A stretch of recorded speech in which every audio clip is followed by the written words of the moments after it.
Win. Well, first of all, I really love the album, the new album Reflektor. Thank you. First of all, I thought, hey, this is really something else. Was it an adventure making Reflektor? Absolutely. I mean, we always take our time making an album.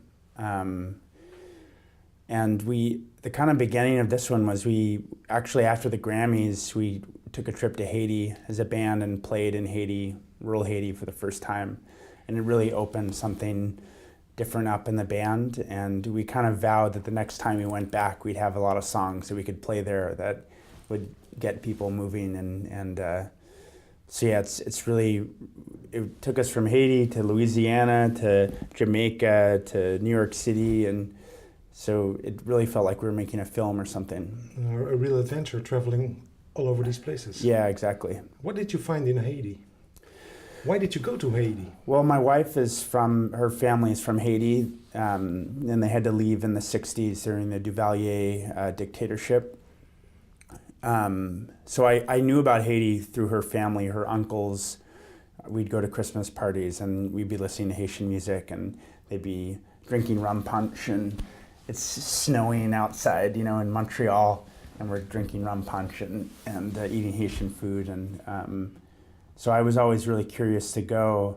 But what I found there was this incredibly deep culture, and the carnival tradition in Haiti is just incredible. I mean, I'm sure it was similar in Europe, but hundreds of years ago. But it's this incredibly artistic kind of folk art, powerful, deep African music kind of hybrid. It really felt like kind of going to the Old Testament or something like that, like something from a different time. But very different from Arcade Fire. Well, we've had songs always that have been kind of more rhythmic or dancey, and I feel like we played a lot with Haitian percussionists on this album, and we have two excellent percussionists in the band now, and so it's kind of brought out some of those things in the music. What was it like to be in Haiti? It's one of my favorite places on earth.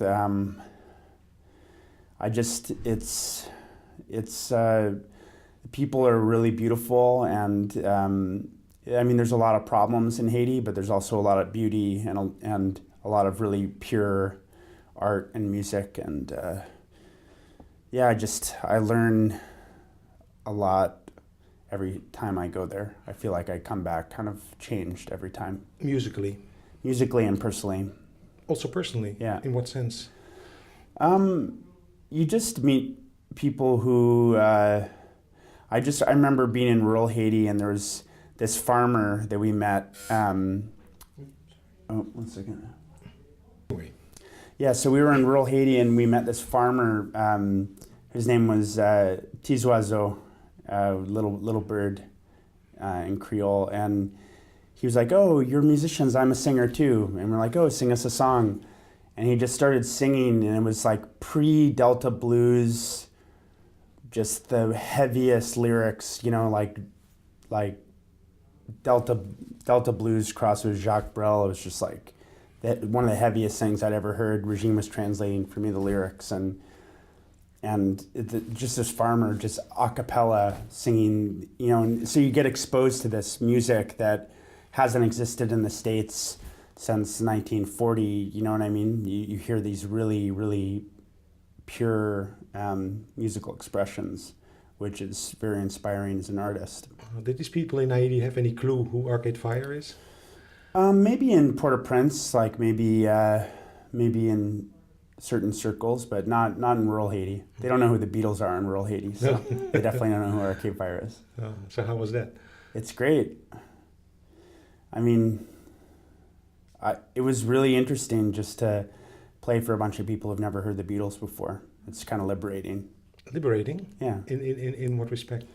You're just kind of stripped of the whole context of rock music, because you don't realize it, but when you hear music, you have a lot of context to kind of guide you. Because, rock music's been around for 50, 60 years, and so there's a lot of things you take for granted. And when you kind of remove that context, all you're left with is rhythm and emotion and melody, and you kind of have these basic building blocks. to kind of connect with people. And so we were able to find that in our own music. And it's very easy to get in this cycle of touring and promoting an album, and it kind of just got right back to the core of why we do what we do, and I think just gave us this burst of energy that we're kind of still riding off of. And why is it that you do what you do? I mean, we've always wanted to connect with an audience. Like when we would do our shows, even 10, 15 years ago, the goal was to, whether it was positive or more confrontational, the goal was always just to really connect with the people who were there. And so, I mean, that's why every tour we've pretty much always started back in small venues, and we kind of pretend like we're starting a new band every single time, and we're like working our way up from playing on the floor to playing on a stage to playing bigger shows. And so we've been doing that this time as well. Starting all over again every time? Every time. Why is that? I think for us,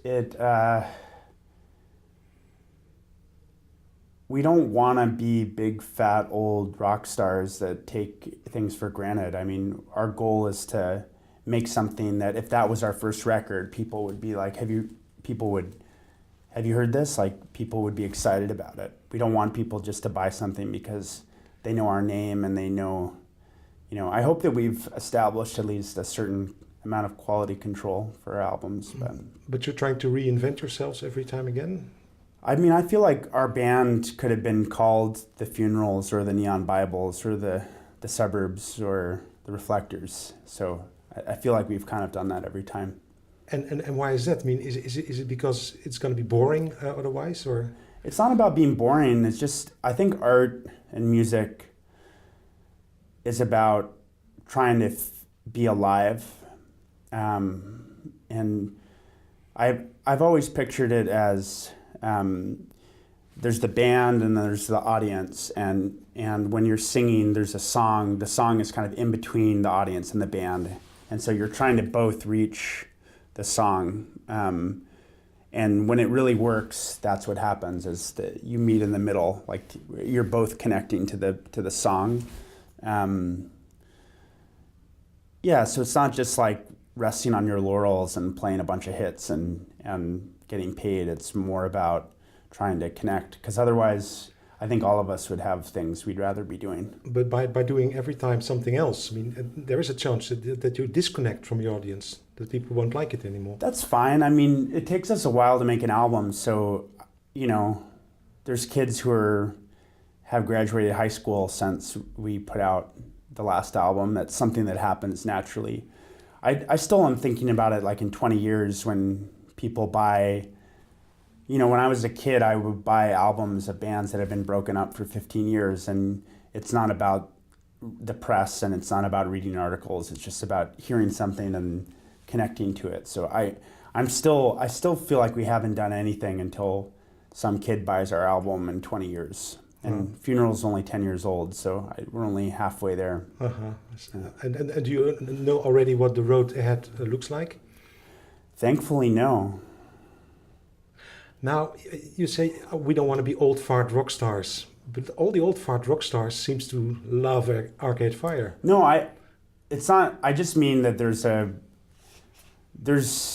most of the musicians that we've really connected to are older and have managed to be artists and do it, and it's really rare because there's a lot of musicians that just kind of phoned it in for a long period of time. But I mean, like one of our first New York shows, David Bowie and David Byrne both came to one of our first shows in New York, and they're two of the best examples of artists that have really just followed their artistic impulses. And if David Bowie puts out an album, you're going to listen to it because you know that he's not full of shit. You know that he's like really thought about it. So I think that's, and we played a show recently with Neil Young, who's someone like that as well. It's amazing watching Neil Young sing now, because he sings these songs that he wrote when he was 22 that were written for him to sing when he was 70. Like Old Man, he wrote when he was 22, and he sings it now, and it's like, in a way, it's deeper now than it was then. So What Tom Waits or anything. people who are reinventing themselves all the time? Pretty much, yeah. What's it like to play with people like David Bowie, U2, Mick Jagger?